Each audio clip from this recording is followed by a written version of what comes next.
আসসালামু আলাইকুম সবাইকে। আশা করছি তোমরা অনেক অনেক বেশি ভালো আছো। আজকে আমরা আরো একটি নতুন ভিডিওতে তোমাদের সবাইকে স্বাগত জানাই।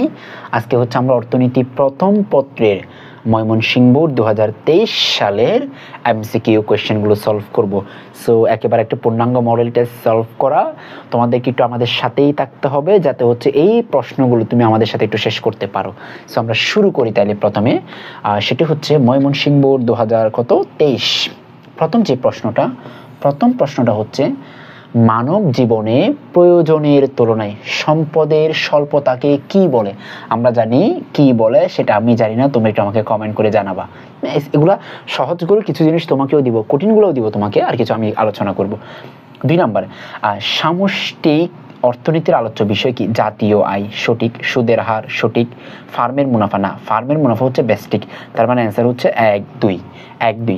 সামষ্টিক অর্থনীতির মধ্যে জাতীয় আয়, সামষ্টিক মানে হচ্ছে সকল ব্যক্তি, আর ফার্ম মানে হচ্ছে তো একটা প্রতিষ্ঠান, একক প্রতিষ্ঠান, তাহলে এটা তো বেস্টিকের মধ্যে আসবে। 3 এবং 4 নম্বর প্রশ্নের উত্তর, চিত্র অনুযায়ী কোন বিন্দুতে উৎপাদন সম্ভব নয়? এই যে বি বিন্দুতে উৎপাদন সম্ভব নয়, বি কোথায় আছে? এখানে শেষ, মানে এটার বাহিরে হলে আর কি। উদ্দীপকে সি বিন্দুতে কি নির্দেশ করে? এই যে সি বিন্দুতে কি নির্দেশ করে? অপূর্ণ নিয়োগ অধিক উৎপাদন না, অধিক উৎপাদন কেমনে হয়? পূর্ণ নিয়োগ অধিক উৎপাদন না, পূর্ণ নিয়োগ হচ্ছে যে এখানে হবে যে রেখার মধ্যে হলে, এটাও না। সম্পদের পূর্ণ ব্যবহার ও বেকারত্ব না, সম্পদের অপূর্ণ ব্যবহার ও বেকারত্ব, হ্যাঁ 4 নাম্বারটা উত্তর সঠিক। সম্পদের অপূর্ণ ব্যবহার, এখানে দক্ষ ব্যবহার হবে না, আর হচ্ছে দক্ষ ব্যবহার যেহেতু হবে না, দেশের মধ্যে বেকারত্ব দেখা দিবে, তাহলে 4 নাম্বারটাই সঠিক। 4-4। চাহিদা রেখা বাম দিকে স্থানান্তরের কারণ, মানে বাম দিকে স্থানান্তর কেন হয়? দেখো আমরা জানি এটা চাহিদা রেখা না, চাহিদা রেখা এরকম হয়, তাহলে বাম ডান, তাহলে বাম দিকে কেন স্থানান্তর হয়, মানে বাম দিকে কেন স্থানান্তর হয় এটা তোমরা বলো না, বাম দিকে কেন আসে? তার মানে এটা হচ্ছে চাহিদা হ্রাস পায় বলে, চাহিদা বৃদ্ধি না, চাহিদা বাম দিকে স্থানান্তর কখন হয়? যখন চাহিদার পরিমাণটা হ্রাস পায়। সংকুচন প্রসারণ, এটা কিন্তু রেখা স্থানান্তর হয় না, কথাটা শুনিও, মানে সংকুচন প্রসারণ এটা হচ্ছে যে রেখা স্থানান্তর হয় না, নতুন করে কোনো রেখা আসে না, একই বিন্দুতে কাজ হয়, এটা হচ্ছে একটা রেখার মধ্যে, মানে সংকুচন প্রসারণ বললে বাম দিকে রেখা স্থানান্তর কথাটা আসবে না, কারণ নতুন করে আর কোনো রেখা আসবে না। কিসে? মানে তোমার হচ্ছে যদি বলা হয় স্থানান্তর শব্দটা বললে সংকুচন প্রসারণ একটাও হবে না। বৃদ্ধি তো মানে ডান দিকে গেলে, আর বাম দিকে আসলে এটা হচ্ছে হ্রাস, এটা মাথায় রাখবা। গেল। পি সমান এ আর সমান এম আর হয় নিম্নের কোন বাজারে? এটা পুনঃপ্রতিতামূলক বাজারে, মানে পুনঃপ্রতিতামূলক বাজারে পি সমান কি হয়? এ আর এবং এম আর হয়। চিত্রে প্রদর্শিত ব্যয় রেখা থেকে 7 এবং 8 নং প্রশ্নের উত্তর দাও। আহারে, এটা পরের কোশ্চেনে পড়লে ভালো হতো, আমি দেখতে পারতাম, এখন বারবার আসতে হবে। আচ্ছা দেখি, STC এ বিন্দুতে TBC কত? এ বিন্দুতে TBC কত? দেখো এই এ বিন্দু, এটা হচ্ছে এ বিন্দু, এখানে TBC কত? দেখো এখানে টিসি না, এখানে হচ্ছে যে টিএফসি, তার মানে এই যে এখানে একটু খেয়াল করো, এটা 10, এই যে 10 না, এই যে 10, এতটুকু হচ্ছে কি, এটা হচ্ছে যে স্থির, আর মোট ব্যয় এটা হচ্ছে যে 10 গুণ 10, এটা স্থির, তাহলে 10 গুণ 10 মানে এটা 100, আর মোট ব্যয় হচ্ছে টিসি হচ্ছে তোমার কত? এই যে এখানে দেখো, এখানে হচ্ছে যে 10 গুণ 10, মানে 10 গুণ 20, এটা হচ্ছে 200, তাহলে মোট হচ্ছে 200, এর মধ্যে স্থির হচ্ছে 100, তাহলে বাকি 100 যেটা সেটা হচ্ছে তোমার, বাকি 100 যেটা সেটা কি? পরিবর্তনশীল ব্যয়।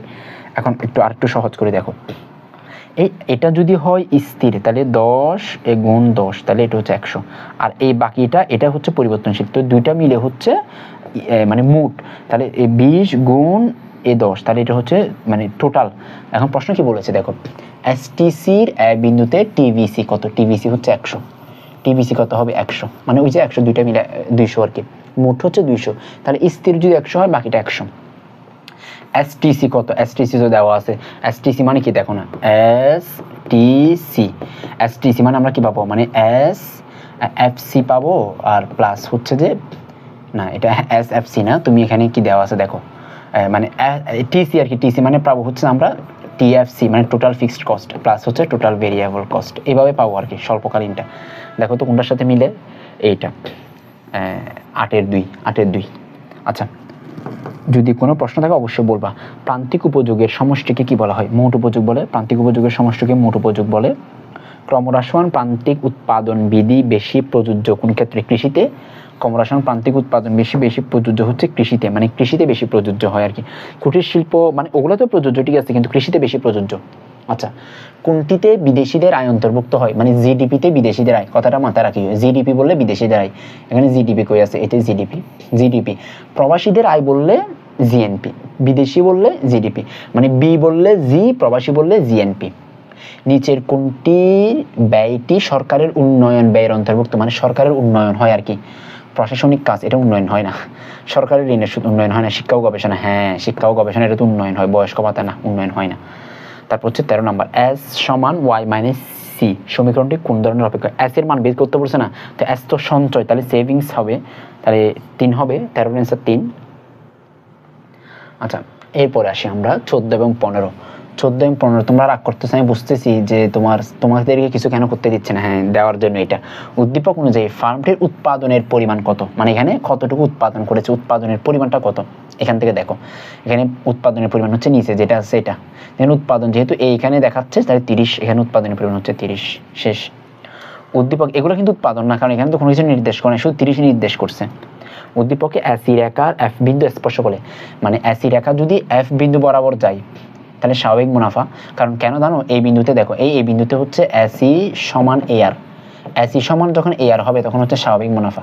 আর এই বিন্দুতে দেখো, এই বিন্দুর উপরে হচ্ছে যে এআর, তার মানে এই বিন্দুতে, এই যে এই বিন্দুতে হচ্ছে এআর বড় আর অ্যাসি হচ্ছে ছোট, তাহলে এআর বড় অ্যাসি ছোট হলে এটা হচ্ছে তোমার কি অস্বাভাবিক মুনাফা। আর দুইটা যদি সমান হয় তখন স্বাভাবিক মুনাফা, তাহলে এটা হচ্ছে স্বাভাবিক মুনাফা হবে। 15 নম্বরটা কি হবে, স্বাভাবিক মুনাফা হবে।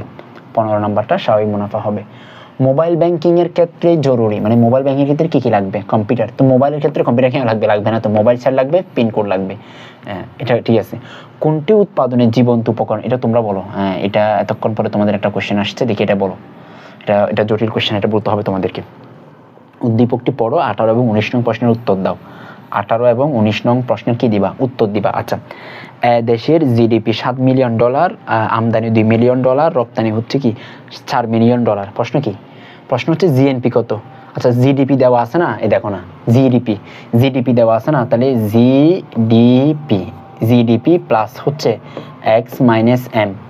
তাহলে দেখো এগুলো মুখে মুখে করা যাবে, 7 প্লাস রপ্তানি 4 মাইনাস হচ্ছে কত 2, তাহলে হচ্ছে 9 হবে আর কি।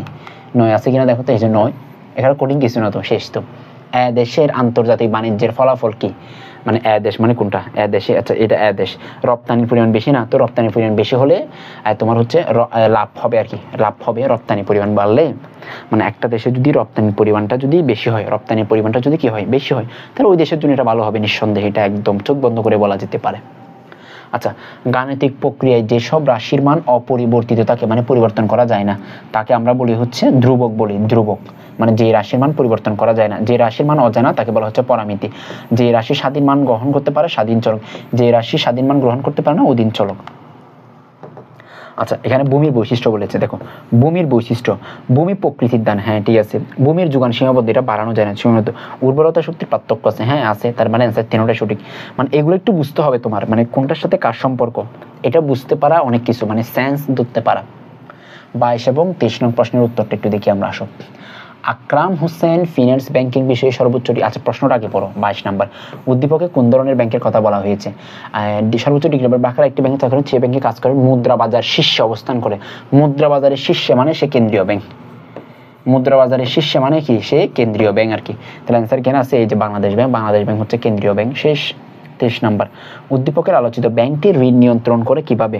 ব্যাংক হার পরিবর্তনের মাধ্যমে, ঠিক আছে, নগদ জমার পরিবর্তনের মাধ্যমে, সরকারি ক্রয় বিক্রয়, সরকারি ঋণপত্র ক্রয় বিক্রয়ের মাধ্যমে। অ্যান্সার হচ্ছে 3টাই। এটা হচ্ছে ওই যে তোমার হচ্ছে পরিমাণগত পদ্ধতিগুলো আর কি, 3টাই অ্যান্সার হবে এখানে, অ্যান্সার কিন্তু 3টাই হবে। আচ্ছা, 24 নম্বর, কোনটি অসীম বিহিত মুদ্রা, মানে অসীম বিহিত মুদ্রা মানে বড় অঙ্কের লেনদেন করা যায় না আর কি, অসীম বড় অঙ্কের লেনদেন করা যায় নোট দিয়ে, 500 টাকার নোট, আবার কি বলছে 500 টাকার চেক, প্রাইজ, না না না না, এগুলো না। এখানে শুধুমাত্র বিহিত মুদ্রা বলছে না, তো বিহিত মুদ্রা 500 টাকার নোট হবে, আর কোনো একটাও হবে না। যেই বাজারে অসংখ্য ক্রেতা একজন মাত্র, অসংখ্য বিক্রেতা একজন মাত্র ক্রেতা, একজন ক্রেতা মানেই মনোপসনি। এখানে আছে কিনা দেখো প্রশ্নের মধ্যে, এই যে মনোপসনি। শেষ, এগুলো পারবা। বাজার ভারসাম্যের শর্ত কোনটি, আমরা জানি হচ্ছে এখানে বাজার ভারসাম্য বলে চাহিদা সমান যোগান, বাজার ভারসাম্য বসলেই চাহিদা সমান যোগান মারি দিবা, বাজার ভারসাম্য বললেই চাহিদা সমান যোগান করে দিবা, এখানে কাজ কঠিন নাই। আচ্ছা, চিত্রে এই বিন্দুতে স্থানান্তর ঘটবে, মানে এই বিন্দুতে স্থানান্তর কখন ঘটবে? আচ্ছা, এই বিন্দুতে স্থানান্তর ঘটবে মানে এটা সরে যাবে আর কি, হয়তো এদিকে আসবে নাহলে এদিকে যাবে, এটাই তো। আচ্ছা চলো দেখি আমরা কি চাহিদার পরিবর্তন হলে, হ্যাঁ চাহিদার পরিবর্তন হলে চাহিদা যদি কমে যায়, চাহিদা যোগান অপরিবর্তিত থাকে না, অপরিবর্তিত থাকলে কেমনে হয়? অপরিবর্তিত থাকলে যেখানে আছে সেখানে থাকবে, যোগানের পরিবর্তন, তাহলে অ্যান্সার হচ্ছে 1 2। হয় চাহিদা নাহলে যোগানের পরিবর্তন হলেই এই বিন্দুটা পরিবর্তন হবে, নাড়াচাড়া দিবে। সীমাবদ্ধ সম্পদের ক্ষেত্রে যোগান রেখা, মানে সম্পদের সীমাবদ্ধ, সম্পদের পরিমাণ সীমাবদ্ধ। যোগান রেখার ডাল কি, এটা অনেকবার বলছি আমরা। যোগান মানে ঢালের বেলায় অসীম হলে কি, লম্বকে কি, যোগান সীমাবদ্ধ হলে কি, এটা তোমরা বলো দেখি। 28-এর অ্যান্সার কত হবে তোমরা নিজেরা বলো, 28-এর অ্যান্সার কত হবে বলো সবাই অ্যান্সার। 29 নাম্বার, মোট উপযোগ সর্বোচ্চ হলে প্রান্তিক উপযোগ কত হবে? এগুলো পারি না, এগুলা তোমাদের দায়িত্ব, এগুলা একটু তোমরা নিজেরা বলো। দেখুন 29-এর অ্যান্সার কত হবে? উপযোগ নিঃশেষ করাকে কি বলে? উৎপাদন বলে না কি বলে? কি বলে একটু বলো তো, উপযোগ নিঃশেষ করাকে কি বলে? 30 নম্বরটাও তোমরা বলো। কিছু কিছু কোয়েশ্চেন তোমাদের জন্য রেখে দিতে হবে। সব প্রশ্ন যদি আমি দিয়ে দিই উত্তর তাহলে তো হচ্ছে না। হ্যাঁ আমি দিছি যেগুলো ব্যাখ্যা করে দেওয়া দরকার, যেগুলো ব্যাখ্যা দরকার আছে। এখানে কিন্তু আমি সবগুলো কোয়েশ্চেন যদি ব্যাখ্যা করতে যাই, একটার জন্য 1 মিনিট করে দিলে 30টার জন্য 30 মিনিট। আমি মৌলিক কথাগুলো বলে দিই যাতে তুমি নিজে অ্যান্সার করতে পারো, বা একটা দিয়ে তুমি যাতে অনেকগুলো কোয়েশ্চেন সমাধান করতে পারো। এবং আমি এখানে আরেকটা কাজ করব, তোমরা শুধু একটা ভিডিও দেখিও না, আমার সবগুলো ভিডিও দেখবা। সবগুলো ভিডিও দেখলে যেটা হবে, তোমার একটা একদম ভালো লেভেলের একটা ধারণা হবে যে তুমি কোনটা পড়বা কোনটা পড়বা না, তুমি কোনটা পড়লে তুমি একটা ভালো মার্কস ক্যারি করতে পারবা, এটা একটু মাথায় রাখতে হবে। তো এটা মাথায় রেখে তোমাদেরকে যেটা করতে হবে সেটা হচ্ছে সবগুলো কোয়েশ্চেনই ভালো করে পড়তে হবে। আর সবগুলো কোয়েশ্চেন ভালো করে পড়ার অর্থই হচ্ছে এটা তুমি ভালো করতে পারবা। সো অনেক অনেক শুভকামনা, ভালো থেকো, সুস্থ থেকো, আল্লাহ হাফেজ সবাইকে।